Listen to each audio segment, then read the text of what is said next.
Je vote pour la science avec Isabelle Burgon.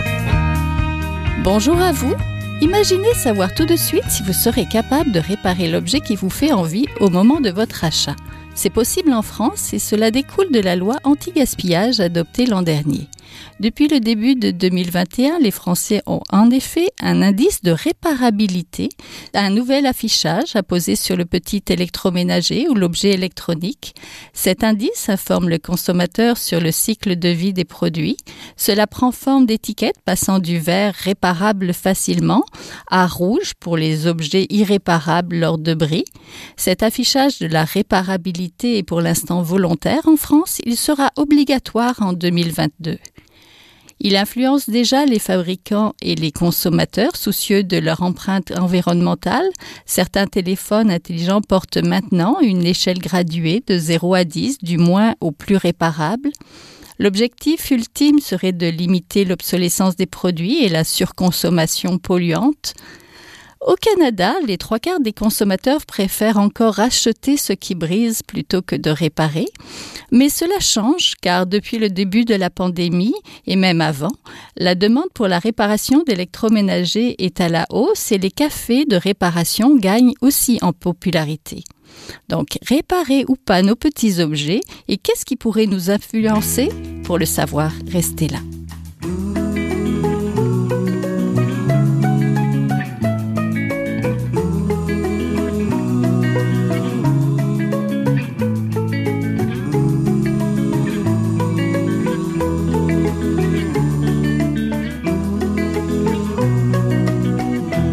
Le nouvel indice de réparabilité français est une bonne solution pour informer les consommateurs sur la durée de vie de leurs objets. Nous allons voir à Je vote pour la science si nous sommes prêts, nous aussi, à importer ce changement. Nous en parlons aujourd'hui avec Amélie Côté, spécialiste en gestion des matières résiduelles et cofondatrice de la coop Encita. Bonjour. Bonjour. On est en compagnie aussi d'Elisabeth Robineau, professeure au département de marketing de l'Université du Québec à Montréal, l'UQAM, et spécialiste en comportement du consommateur, membre aussi de l'Observatoire de la consommation responsable de l'ESG UQAM. Bonjour. Bonjour. La tendance du zéro déchet fait des petits depuis quelques années. Les solutions pour moins gaspiller et moins jeter sont peut-être nombreuses, en commençant par moins acheter. Il y a maintenant en France un indice de réparabilité. Est-ce qu'il pourrait s'importer chez nous? Peut-être Madame Côté? Oui, en fait, ce qui est en décembre 2019, on a eu une consultation publique de l'Office de la protection du consommateur pour proposer des modifications à la loi sur la protection du consommateur. Donc, on est à ce stade-ci toujours en attente des résultats, mais les propositions législatives qui étaient sur la table intégraient certains volets comme l'affichage de la durée minimale de fonctionnement de certains biens, la disponibilité des pièces de rechange, l'accès aux services de réparation et l'intégration de la notion d'obsolescence programmée dans la loi. Donc, on a un outil législatif qui nous permettrait d'intégrer un élément similaire à l'indice de réparabilité pour le Québec. Madame professeure Robineau, est-ce qu'il pourrait s'importer cet indice-là? Je partage le point de vue de Madame Côté. Effectivement, ce dont on s'aperçoit, c'est que ça serait tout à fait possible. De plus, ça a déjà commencé. On a notamment les collègues de chez Protégez-vous qui ont proposé récemment des études mettant en avant la réparabilité de certains petits électroménagers.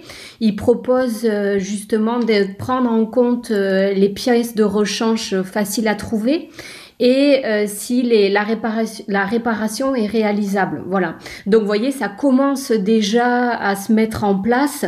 Ils ont étudié les petits robots culinaires, les mélangeurs, les batteurs, les barbecues.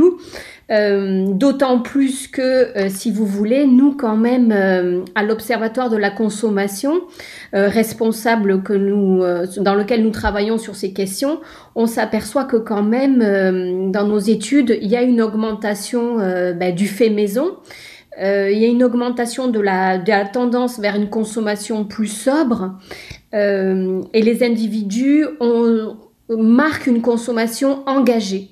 Ça traduirait tout à fait cette tendance vers la possibilité d'offrir aux consommateurs des biens qu'ils puissent réparer eux-mêmes, comme c'est le cas là en France avec cet indice-là, permettre d'informer les individus sur ces questions-là. Est-ce que c'est la pandémie qui pousse les gens à plus réparer ou économiser, faire attention peut-être un peu plus à leur électroménager, professeur Robineau? En fait, il y avait une tendance de fond, là, ce que nous montrons dans le baromètre, ça fait 10 ans qu'on collecte des informations là-dessus. Il y a une tendance, c'est effectivement l'augmentation, si vous voulez, du compostage, du recyclage, de la consommation locale. Donc, il y a une base qui augmente chaque année. Alors, avec la pandémie, ça a réduit par contre la consommation collaborative du fait du virus, du fait de la contamination, etc. Mais il y avait quand même une prédisposition des individus de plus en plus favorable à aller vers une consommation différente et alternative. Voilà, parce que les gens perçoivent que il faut aller vers autre chose, donner du sens. C'est vrai que la pandémie nous a mis face à certaines de nos responsabilités et qu'il y a quand même cette tendance de fond d'aller vers du local et de moins consommer, ça c'est sûr. Oui, tout à fait. Un indice de réparabilité, c'est quoi exactement? C'est quoi les critères, Madame Côté? En fait, l'indice de réparabilité, ça se traduit par une note qui doit apparaître sur les produits qui sont visés par le ministère de la Transition écologique français. Ce sont 5 critères qui sont déterminés. Donc, la disponibilité de la documentation au sujet de la réparation, la démontabilité de l'objet et l'accès à des outils, la disponibilité des pièces détachées et le prix des pièces détachées qui est un aspect très important pour que ce soit accessible également à la réparation. Donc, souvent, ce dont on entend parler en lien avec la réparation, c'est que le coût est prohibitif et va donc démotiver à avoir recours à la réparation en tant que telle. Et puis, il y a également des critères spécifiques à chacune des catégories d'équipements qui est concernée. Et c'est le fabricant qui va s'auto-évaluer et qui va attribuer une note à partir des barèmes qui sont déterminés par le ministère de la Transition écologique et finalement pour avoir une note qui apparaît sur chacun des objets. Oui, ça c'est peut-être un petit peu la faiblesse de cet indice-là, que ça soit chaque fabricant qui s'auto-déclare. Oui, ça peut être un enjeu, effectivement. Il faut s'assurer de l'objectivité des critères et puis qu'il y ait une vérification externe également qui soit réalisée idéalement pour qu'il y ait une réelle comparabilité entre l'attribution des notes pour chacun des fabricants. On a l'impression, quand on regarde les voitures, que les objets sont de plus en plus complexes et les matières premières peut-être rares aussi, ou nos téléphones. On n'a pas l'impression que c'est facile à réparer. Professeur Robineau ou Madame Côté, est-ce que cette complexité pourrait justement compromettre un petit peu la réparabilité réelle de l'objet au-delà de l'indice ? C'est ce qui est pris en compte en fait dans l'indice de réparabilité en France, c'est ce sur quoi ils ont statué, c'est qu'il fallait que les appareils soient démontables facilement et que ou alors si vous voulez une petite note pour expliquer les différentes étapes, comment procéder de façon à permettre au consommateur d'y arriver par lui-même. Et plus c'est difficile à réparer, plus la note baisse. Donc c'est vraiment pour faire en sorte que les gens puissent parvenir eux-mêmes à prendre les choses en main et de façon que ça soit pas trop compliqué pour eux, quoi. L'idée c'est de faciliter le démontage et de permettre celui-ci. Oui, mieux informer le consommateur sur le produit donc, et sa réparabilité, mais est-ce vraiment suffisant pour garder nos objets plus longtemps et pousser finalement les citoyens, les consommateurs à les faire réparer? Les études que nous avons faites en partenariat d'ailleurs avec Équiterre sur l'obsolescence programmée soulignent vraiment que la question de l'obsolescence, elle est quand même attribuée, la responsabilité est attribuée aux consommateurs. C'est-à-dire que ce sont les individus qui changent alors qu'ils n'auraient pas besoin finalement parce que l'objet n'est pas brisé. C'est une question souvent de mode, c'est une question de pression sociale qui pousse l'individu à changer de téléphone. D'accord, dans la plupart des cas, finalement, c'est pas parce que le téléphone est tombé dans l'eau ou ça arrive, mais c'est plus rare.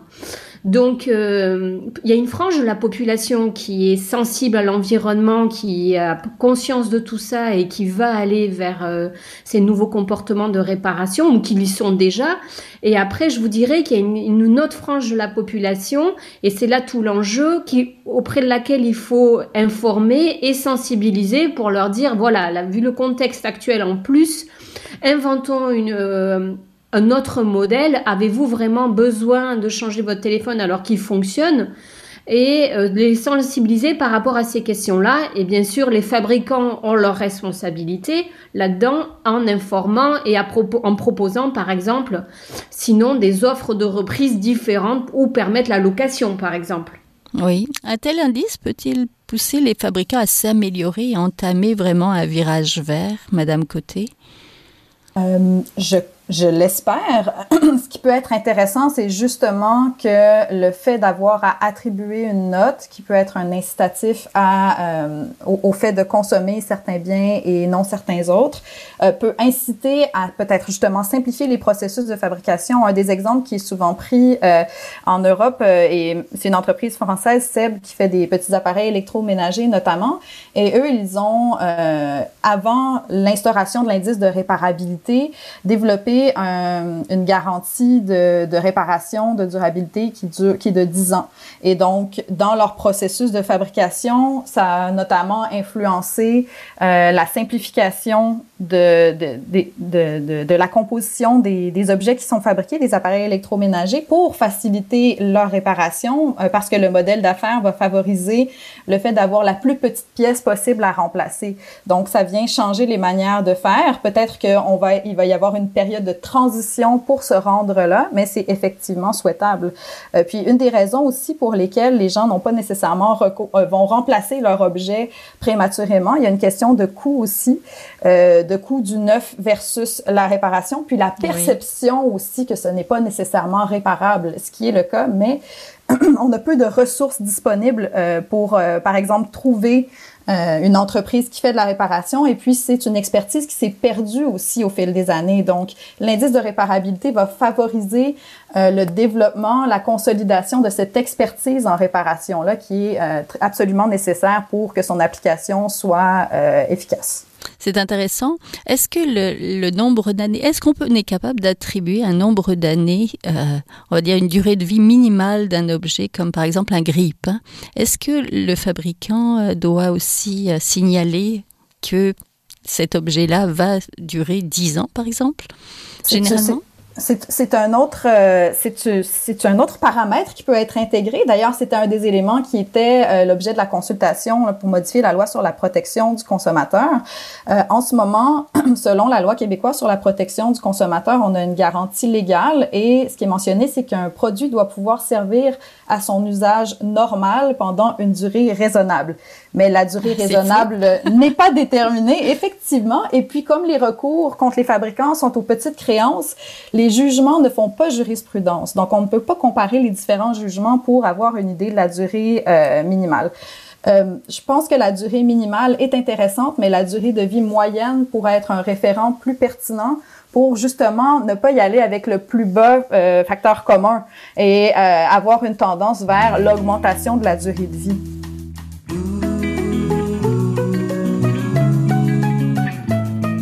Vous êtes toujours à Je vote pour la science, là où la science rencontre la politique, une émission produite par l'agence Science Presse. Vous pouvez visiter son site internet au sciencepresse.qc.ca.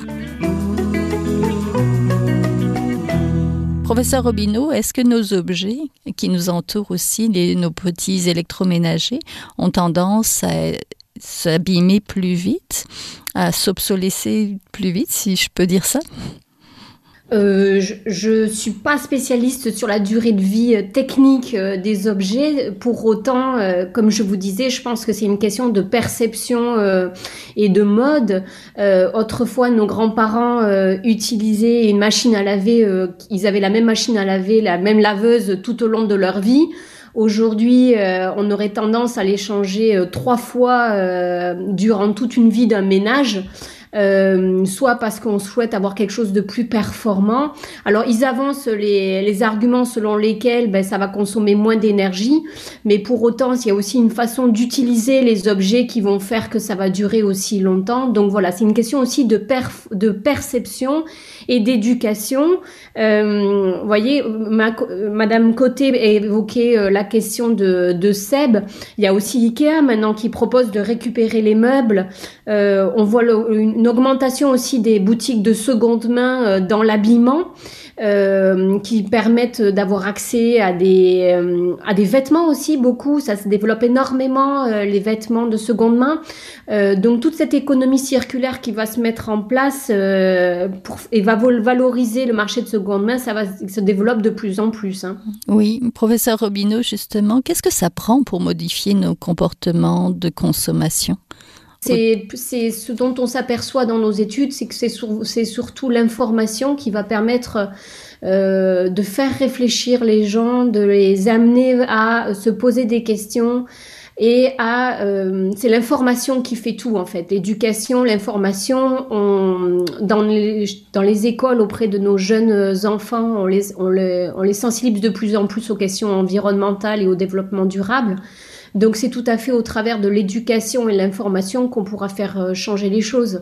Si on arrive à faire ça, ça peut modifier la perception et alors les gens vont se dire effectivement, ai-je besoin d'un 15e jean bleu alors que j'en ai déjà 14 de bleus différents, vous voyez ce que je veux dire? Oui, toutes les nuances de bleu finalement, c'est ça. C'est ça, est-ce que j'en ai vraiment besoin? Est-ce que je vais les mettre en bout de ligne ou est-ce que je mets toujours les mêmes?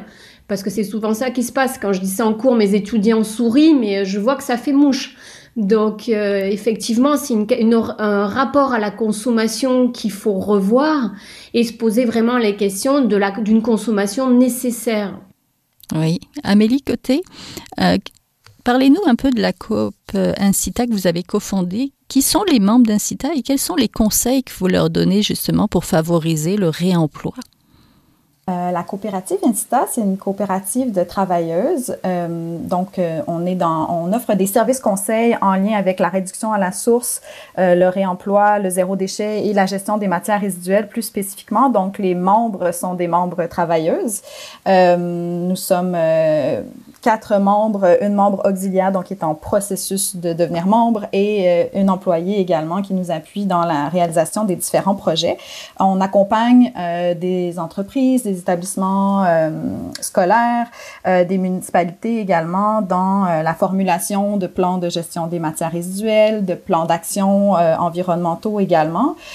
Puis, on a tout un volet qui est un service d'animation, conférences, ateliers, formation. Et puis, je pense que c'est là où c'est vraiment important, Madame Robineau le mentionnait, il faut sensibiliser sur les alternatives et bien comprendre les impacts pour sentir aussi qu'on a un pouvoir d'action et que effectivement nos décisions quotidiennes peuvent avoir une incidence sur la surutilisation des ressources naturelles. Donc des fois on est un peu déconnecté de l'impact de notre consommation. Et c'est là où toute la sensibilisation, toutes les conférences, formations ont du sens pour ouvrir les yeux. Puis on voit souvent, comme à chaque année par exemple, on entend parler de la date du jour du dépassement, qui est la date à laquelle l'humanité a consommé toutes les ressources naturelles que la Terre peut produire en un an, donc qui est devancée de plus en plus. Donc on est conscient et consciente des impacts environnementaux de notre consommation, mais ça peut nous sembler très gros. Donc de traduire la situation en actions potentielles citoyennes qui peuvent permettre de réduire cette pression à la surconsommation. Oui, acheter, c'est voter. Est-ce que les jeunes générations sont plus enclines à réparer? Professeur Robineau, vous savez... Il semblerait que oui, et je rejoindrai les propos de Madame Côté dans le sens où, si vous voulez, la pandémie a ça de positif, si on peut lui trouver un côté positif, c'est que ça a mis la question face aux individus, d'accord? Ils ont dû... Là, ça nous a été quelque chose qui nous a été imposé, subi. Donc, il y a quand même une prise de conscience qui a été violente. dans le sens où les gens n'ont pas pu, comme d'habitude, faire l'autruche. Oui, ni magasiner d'ailleurs. C'est ça. Et donc ça a eu ça, le côté positif, c'est que ça a fait prendre un peu de recul par rapport à toutes ces questions. Bloqués à la maison, les gens, nous on a eu de la chance, on pouvait sortir, mais en Europe, en mois de mars l'année dernière, ils étaient tous bloqués chez eux, donc il y a eu quand même enfermés, il y a eu quand même, ça a été très violent, et là le rapport à l'environnement semblerait avoir changé, c'est-à-dire que les gens se sont dit comment on a fait pour en arriver là et comment quelque chose nous a été imposé, quelque chose aussi violent a été imposé, c'est dû à un changement environnemental. Après c'est complexe, on va pas rentrer là-dedans, mais tout ça pour dire que il semblerait que quand même la pandémie ait éveillé une sensibilité environnementale chez certains individus qui ne se posaient pas du tout la question auparavant du fait de l'avoir vécu, quoi. Oui, j'aimerais quand même... Est-ce que ça va durer? On ne sait pas. Parce qu'il y a quand même eu un changement d'habitude, du fait que ça dure dans le temps avec les confinements, etc. On peut se dire que quand même les nouveaux comportements qui ont été adoptés du faire soi-même et de réparer les objets, parce qu'on peut pas en racheter d'autres, il semblerait que quand même ça puisse perdurer dans le temps. Donc c'est assez positif. Oui, j'aimerais m'attarder un petit peu avec vous deux sur les raisons qui poussent les gens à réparer plus. On vient d'évoquer l'écologie. Il y a peut-être aussi l'économie. Oui. Ne pas racheter un objet, c'est économiser l'objet finalement. C'est ça. L'attachement peut-être à l'objet, la valeur résiduelle perçue, je pense. C'est ça. Oui, tout à fait. C'est un attachement symbolique à l'objet qui peut faire en sorte qu'on va vouloir lui prolonger sa vie. Si cet objet vient de nos grands-parents, on sera plus prédisposé, et qu'on avait un attachement fort envers nos grands-parents, alors on sera plus disposé à le faire vivre encore. Donc il y a des raisons bien entendu économiques, il y a le fait de vouloir diminuer les déchets aussi, et il y a une évolution des valeurs, de vouloir effectivement transmettre aussi des objets aux futures générations aussi. Oui, il y a une certaine fierté aussi, je dirais, à pouvoir réparer ces objets. Donc, je pense que le confinement a peut-être mis en lumière le fait qu'on a on avait du temps disponible, on avait les ressources en ligne parce qu'évidemment, Internet regorge de solutions, de tutoriels pour faire de la réparation soi-même. Et quand on commence et puis qu'on réussit à réparer un objet, c'est super valorisant, c'est agréable aussi, il est dans notre quotidien, donc on lui donne davantage de valeur et on va peut-être avoir plus tendance à vouloir encore prolonger sa durée de vie. Et puis c'est peut-être un comportement qui va se répercuter sur d'autres objets dans le quotidien également. Donc c'est une super belle activité. Moi, pour avoir réparé mon grille-pain, je peux vous dire qu'après, je ne le regarde plus de la même manière. Donc c'est sûr. L'Internet dans tout ça, parce que quand on est sur Internet, on peut justement commander tout ce qu'on veut finalement sur Amazon, même si on est bloqué chez nous, mais on peut apprendre aussi beaucoup à réparer. Donc, est-ce que ça peut être un facilitateur de la réparation? Tout à fait, on trouve énormément de fiches qui expliquent aux consommateurs comment procéder, des tutoriels sur YouTube. D'ailleurs, on remercie tous ces gens qui prennent le temps de créer ces contenus qui sont très pédagogiques. Donc, ça facilite effectivement et ça donne confiance aux gens et ça leur a permis de franchir un cap qu'ils n'auraient pas franchi autrement. Oui. Moi, j'aurais 3 ressources d'ailleurs à recommander pour les personnes qui sont intéressées à la réparation. Il y a un site qui s'appelle commentreparer.com qui a été co-développé avec l'association française Halte à l'obsolescence programmée qui présente des informations sur la réparation. Également pour les téléphones et les appareils électroniques, il y a le site ifixit.com, IFIXIT. .com ou .org, je ne suis plus certaine. Puis eux, ce sont des geeks, je dirais, de la réparation des téléphones cellulaires. Donc, ils vont vraiment commander les nouveaux appareils qui sont mis en marché pour tester la possibilité de réparation. Puis également, ils vont imprimer, ils vont produire les petits tournevis très, très spécifiques qui permettent d'ouvrir les 10 appareils. Donc, c'est vraiment une mine d'or d'informations. Puis également, au moment de la sélection de l'appareil qu'on achète, c'est intéressant de savoir s'il est effectivement réparable. Et puis, il y a toute une communauté aussi sur Facebook québécoise qui est dans le groupe Tout ce qui se répare. Donc, plus de 10 000 personnes qui se partagent des trucs et astuces sur la réparation.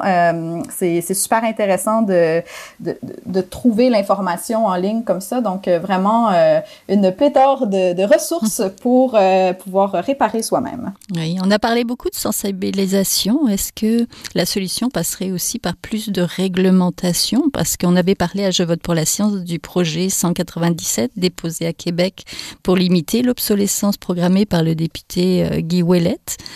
L'Office de protection du consommateur, vous l'avez rappelé tout à l'heure, devait tenir une consultation, puis la loi de la protection du consommateur prévoit déjà certaines dispositions là, sur l'usage normal d'un bien, mais qu'est-ce qui pourrait être les changements qui bénéficieraient aux consommateurs dans la loi, du côté de la réglementation?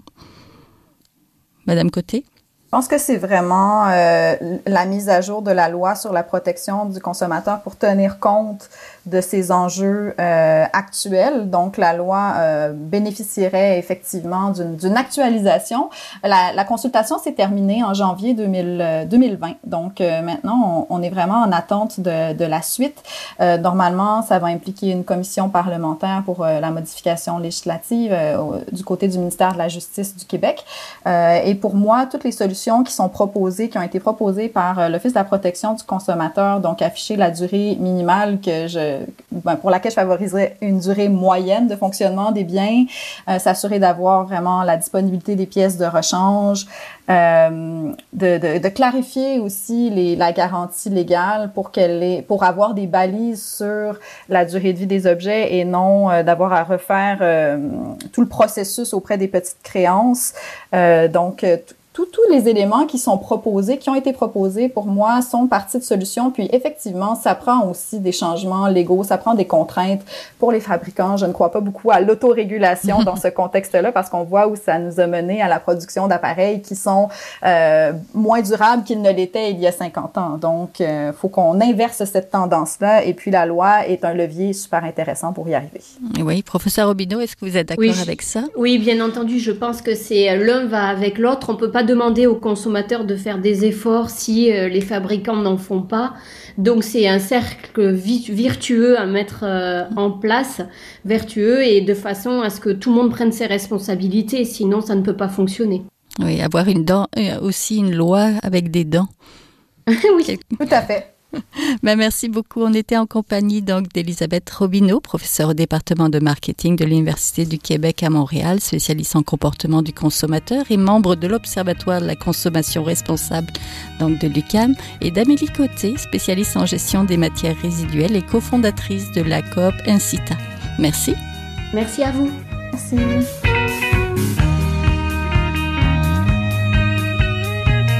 Voilà, c'est tout pour cette semaine. À la régie Daniel Fortin, à la recherche Aurélie Lagueux-Beloin, à la réalisation et au micro Isabelle Burguin. Je vote pour la science est une production de l'agence Science Presse avec Radio VM. Écoutez-nous, nous avons des rediffusions. Vous pouvez aussi le faire en podcast sur le site de l'agence Science Presse. J'espère que vous avez aimé cette émission. Alors si oui, partagez-la. Merci, bonne semaine, portez-vous bien. Jin Jiahua est un chercheur typique.